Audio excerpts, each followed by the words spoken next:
Hello, everybody. My name is Ed. I am in my armchair, and the smoking lamp is lit. And guess what I'm smoking today? My favorite pipe. But look at this guy. It is a Vauen, and I'm going to save it just a little bit. The name of it. Beautiful pipe. And this kind of quarter bent, slight bend, I wouldn't call it a pot, but you have so many of this type of pipe that without paying attention to it, I have a lot of them.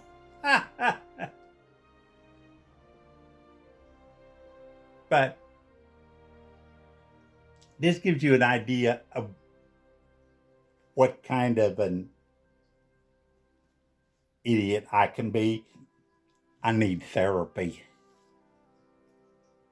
This pipe, look at the grain on that. It is beautiful. It is beautiful. Got silver ring to it. It is beauteous Maximus. That's Latin, you know. But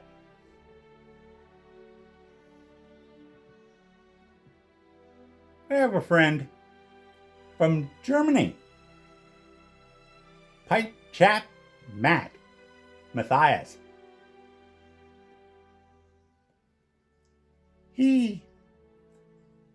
I've got to know him. I think it was in a comment to me. Now he's from Denmark. He's from Germany. And he mentioned that he was going to go to the Vauen factory for a tour. And I corresponded with him and say, I am jealous, which I was. How cool would this be? So with that, we've kind of got to know each other and exchange stuff. And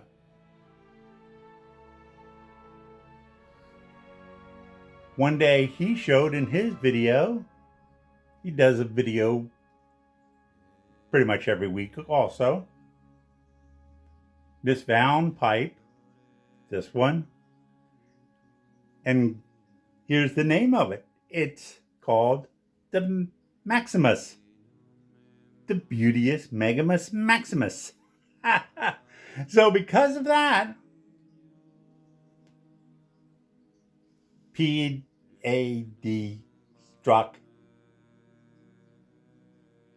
I had to have it. Of course, remember, PAD is not a problem. Remember my formula. See a pipe, buy a pipe. No problem.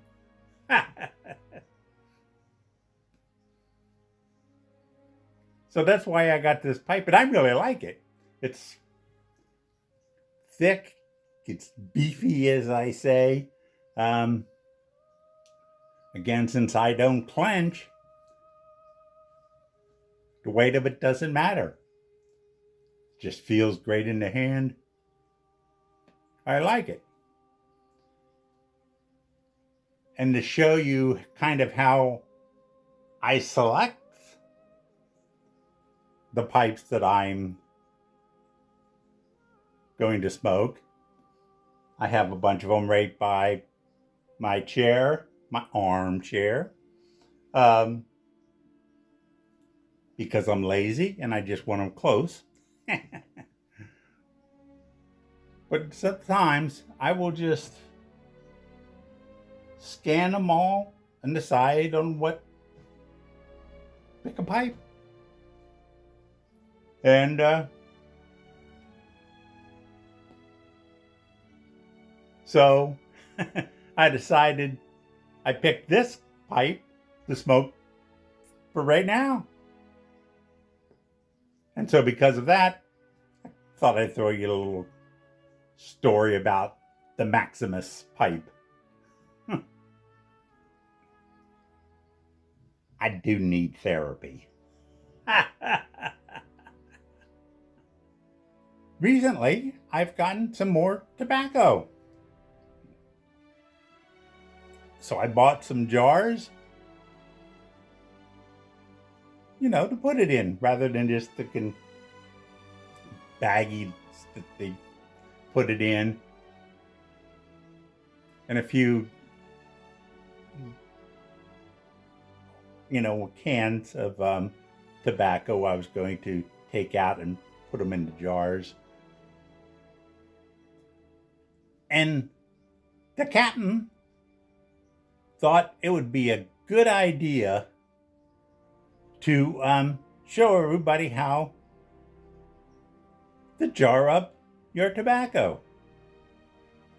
So, Captain, thank you, Armchair. We've been doing a lot of jarring of tobacco, so I thought I'd give you a little tutorial on how to do it. First, you'll need a jar. We use amber. Next, lid.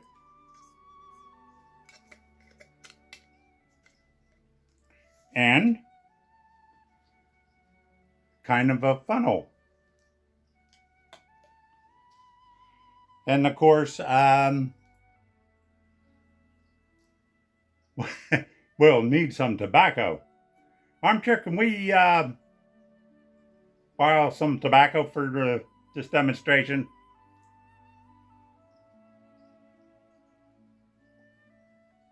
No. We need haunted bookshop for this. That'll be perfectly.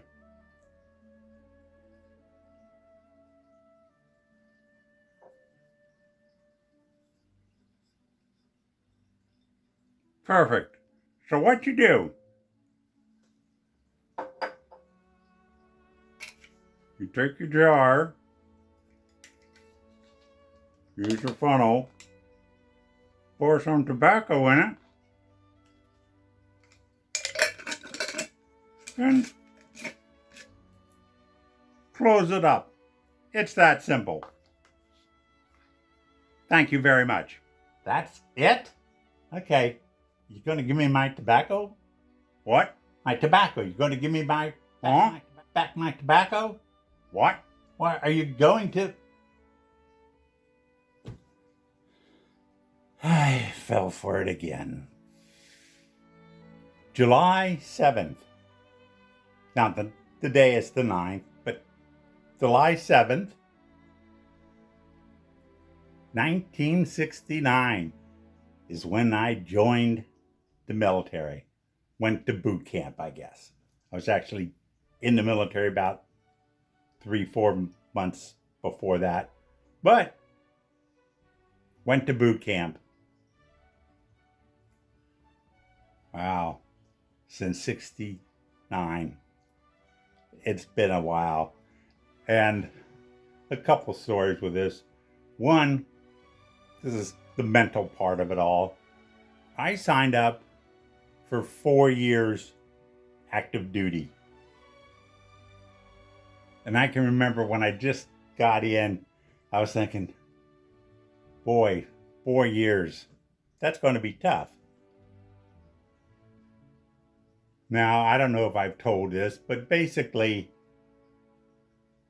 my family, my dad got basically some nice promotions. And with that, my freshman year of high school was in Evansville, Indiana.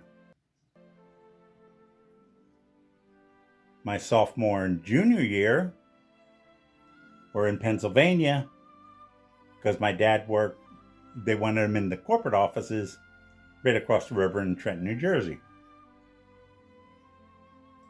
Then my senior year was in Denver, Colorado, because the company that bought my dad's company, headquarters was in Denver, Colorado.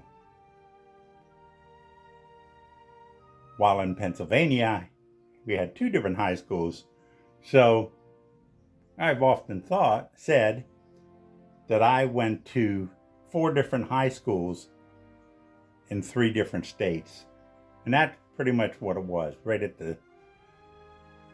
so that's 4 years.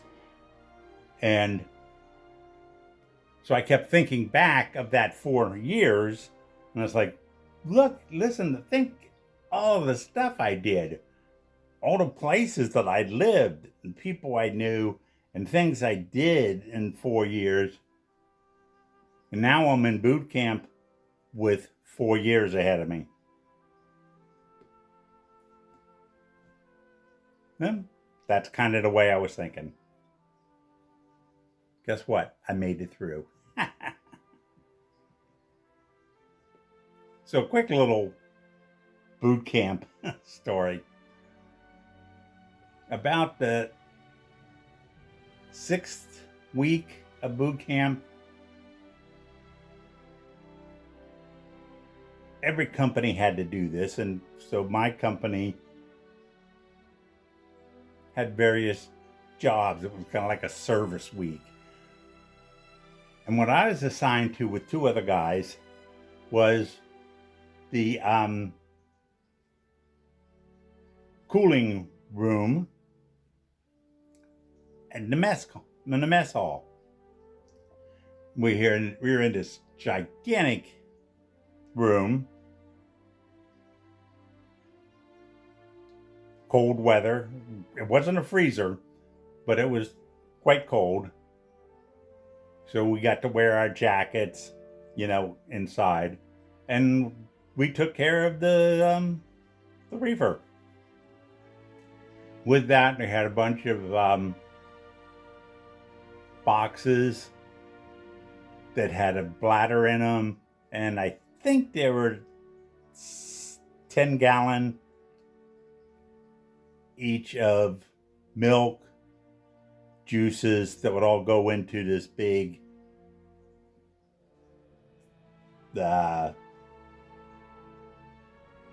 refrigerator. They had spigots to them, and that's how you got your milk, juices, whatever, all through that. So we had a lot of those various boxes, and they were all piled up as part of in the reefer. And one of the things we did, because we had long days, we had to be there early, got fed first so that we could be in the reefer when the real people came in. And we had to wait until the dinner time was over. So it was long days. So we found out that, we started thinking, we built with all of these containers, basically a fort. Yes, we are very young. So we built a little cubby hole, if you will, behind the boxes so that one of us could go in there and get a nap. And we just took turns, going in there. We also had, one of the things that we did was they would make Jell-O or pudding, and in this case it was chocolate pudding, and they put them in these big tubs. And what they were was, you just got to imagine a bathtub with wheels, but it was maybe close to 8 foot 8 foot long, filled with a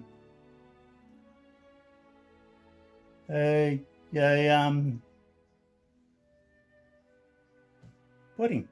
So anyway, this one time, and it wasn't me taking a nap, it was me watching it, and I could see this happening. This container with the pudding was right under our pile of boxes, which normally would not be any problem, except for the guy taking his nap behind it. Started moving around, and I'm looking this pile, and we start seeing it move. And all of a sudden, the last box, again, probably 10 gallons of liquid, milk in this case,